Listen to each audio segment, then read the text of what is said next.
Mikelek arreta berezia jarri zien espetxeratuen. Gogoratu zidatela, berak esan zuela, 23 urtez, larun batera gerturatu zela espetxetan.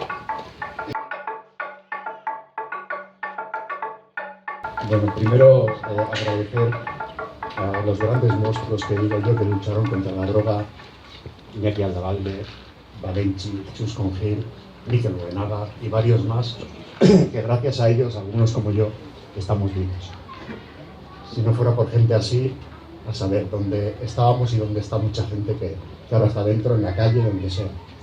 Me encuentro con una persona que te daba mucho cariño, te daba mucha caña, era duro, pero muy cercano. Y surgió la asociación Arrats, de llevar ese trabajo adelante hace ya 20 años, no, 17 años que montamos una asociación y hoy en día llevamos desde los 17 años colaborando con Mikel. Él nos pasa casos, nosotros mandamos gente, él nos manda gente, andábamos así durante muchos años, teníamos mucha relación y intentamos ser la palabra de los que no tienen palabra, de los que están dentro olvidados y que nadie quiere. Mikel se ha ido, pero ha dejado gente que recoge su testigo y bueno, Pere gogoan. Mila esker.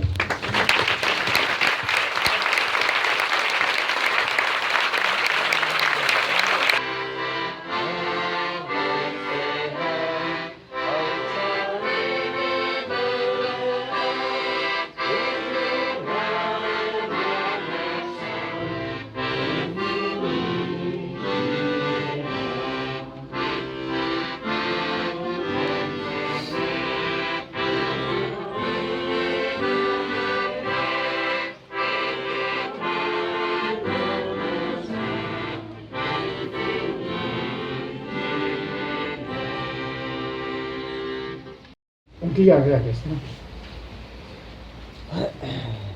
Aspaldiko garai haietan, udako kanpaldietan, monitore gaztei eta ez hain gaztei, eta bertara bildutako aurrei laguntzen beti edozein motatako zerbitzuetan. Ayudar a personas con problemas de drogadicción y ayudar a personas a comprometerse con su pueblo. Estaba tejiendo una red de personas comprometidas. Mikel no entendía la lucha social sin organizarse, sin involucrar a la gente, sin formar un grupo. Y por eso hoy estamos tantos grupos distintos de Andoain. Y por todo lo que hizo, por mí y por todos, me hubiese gustado haber devuelto en tus días más tortuosos, con mi presencia, un gesto de fuerza y alegría que tanto me diste. Mikel, descansa en paz, allí donde estés, te tendré presente siempre. Adiós, hablar. Él me dio la oportunidad de poder reafirmar mi vida, bueno, y hoy es el día en el que, bueno, pues tengo un trabajo, tengo una familia, tengo una estabilidad ahí súper buena, y bueno, y todo es pues, gracias a Mikel y a sus hermanos y a su familia, vamos, que le llevo en el corazón y en el alma, o sea, siempre estará en mi cabeza y, vamos, en mi corazón, sin más, ¿vale? Edozein jatorri, edozein klase, edozein koloretakoa izan daiteke baztertua. Eta berak egoera horiek ikusteko sentsibilitatea erakutsi zigun. Mikelen puska eder bat daramagu barne-barnean itxatxika. Lanean berarekin ibili garenok bide horretatik segitzeko konpromezua berresten dugu egun berezi honetan. Eskerrik asko Mikel. Kristautasuna jarrera bat dela erakutsi zigun Mikelek. Egunero berritzen joan behar den jarrera emankor bat. Adinean goraka gindoa zen. Parejak, aurrak etortzen hasi ziren neurrian, gero eta zailagoa zen bilerekin jarraitzea. Baina kezka hori desagertzen joan zen. Ikasita bai genuen eguneroko bizitzan, familian, lagun artean, lanean, saiatu behar genuela kristau izaten.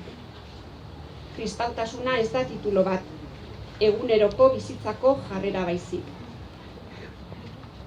Mikel gure bizitzan hartzai, zutabe izan da eta izango da. Beti egongo da guregan, gure artean. Mila esker, Mikel.